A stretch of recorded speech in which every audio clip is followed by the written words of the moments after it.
আজকে গেছিলাম একটা অনুষ্ঠান বাড়িতে, আর সেইখানে আসার পথে আমাদের মতো যারা গাছ ভালোবাসে তারা আবার গাছ নেবেন, এটা হতে পারে? তো রাস্তার ধারে যখনই দেখলাম একটা সুন্দর এইরকম একটা ক্রোটন প্ল্যান্টের গাছ, দেখতে পাচ্ছ? দেখো দেখো, তো এরকম যখন ক্রোটন প্লান্টের গাছ দেখতে পেলাম তখন আমাদের মতো গাছ প্রেমীরা গাছ নেবে না, এটা কি হতে পারে? চট করে নিয়ে নিলাম দুটো গাছ ভেঙে, আর মনে হচ্ছিল যেন আরও যে একটা গাছ ভেঙে নিলে ভালো হয়। আর যখনই আমরা এরকম গাছ একটু ফ্রিতে পাই না, তখন তার যে আনন্দটা সেটা তোমাদের বলে বোঝাতে পারবো না। যতই পয়সা দিয়ে গাছ কেনো, ফ্রির গাছ আর গিফটের গাছ আর রাস্তার ধার থেকে টুকটাক গাছ ভেঙে নেওয়ার যে একটা মজা, সেটা আমরা গার্ডেন প্রেমীরাই জানি। তাতে কেউ যদি আমাকে চোর বলে, আমার সেই ডাক শুনতেও কোনো খারাপ লাগে না। বিশ্বাস করো, আমার নিজের এক্সপিরিয়েন্স বলছি যে আমার এই একটা জিনিসেই কোনো লজ্জা শরম কিচ্ছু নেই। আমি অচেনা লোকের কাছ থেকেও গাছ চাইতে পারি, গাছ নিতে পারি।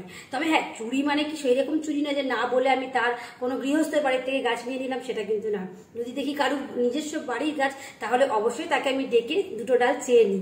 কিন্তু যদি দেখি রাস্তায় বেওয়ারিশ গাছ, মানে যার কোনো মালিক নেই, রোড সাইডে যেটা মানে কি বলবো, আগাছার মতো হয়ে রয়েছে, পড়ে আছে, সেক্ষেত্রে কিন্তু আর কাউকে জিজ্ঞাসা করার কোনো প্রয়োজনও নেই, যেহেতু এর কোনো নির্দিষ্ট মালিক নেই। তখন কি করি, দু চারটে ডাল মোটকে ভেঙেই নিই। আর এর জন্য আমার হাজব্যান্ডের কাছ থেকে অনেক বকা খাই, বলে তুমি কি রাস্তায় বেরো খালি গাছ খুঁজতে, এ মাথা ও মাথা, এদিক ওদিক দেখতে দেখতে যাই।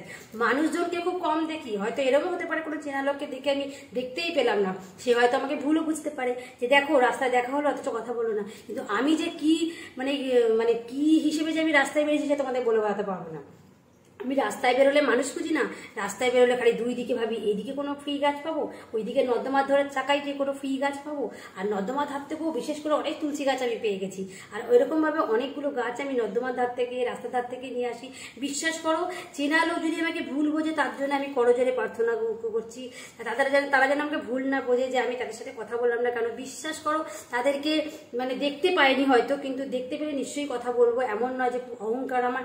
বিশ্বাস করো, আসল কারণটা হচ্ছে এই একটা জিনিস, সেটা হচ্ছে যে যখন রাস্তায় বেরোই তখন আমি রাস্তায় গাড়ি ঘোড়াটা দেখি, তারপরেই যেটা আমার সেকেন্ড চয়েস সেটা হচ্ছে যে আমি কোথাও ফ্রির গাছ, কোনো আগাছা গাছ বা রাস্তার ধারে কোনো দামি গাছ, অথচ রাস্তার ধারে বেওয়ারিশ ভাবে পড়ে আছে সেরকম গাছ আছে কিনা, সেটা দেখলেই আমার মনটা ফুসফুস করে যে এই গাছটা আমাকে নিতেই হবে। আর যদি রানিং বাইকে থাকি, যে বাইকে করে চলে যাচ্ছি, গাছটা নিতে পারলাম, তাহলে কিন্তু লোকেশনটা আমি অবশ্যই দেখে রাখি যে এই জায়গাটায় এই গাছটা আছে, পরে কোনো সময় সুযোগ পেলে ওই গাছটা তো আমি ওখান থেকে নেবই। তো এরকম একটা ব্যাপার।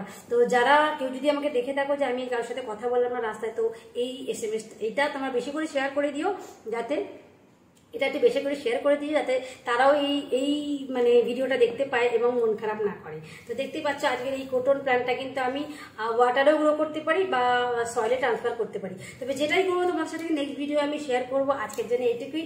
আর বললাম না, একটা অনুষ্ঠান বাড়ি থেকে বাড়ি এসেছি, তো চলো এখন ড্রেস চেঞ্জ করে ফেলি। তো আজকের জন্য এইটুকুই, টাটা।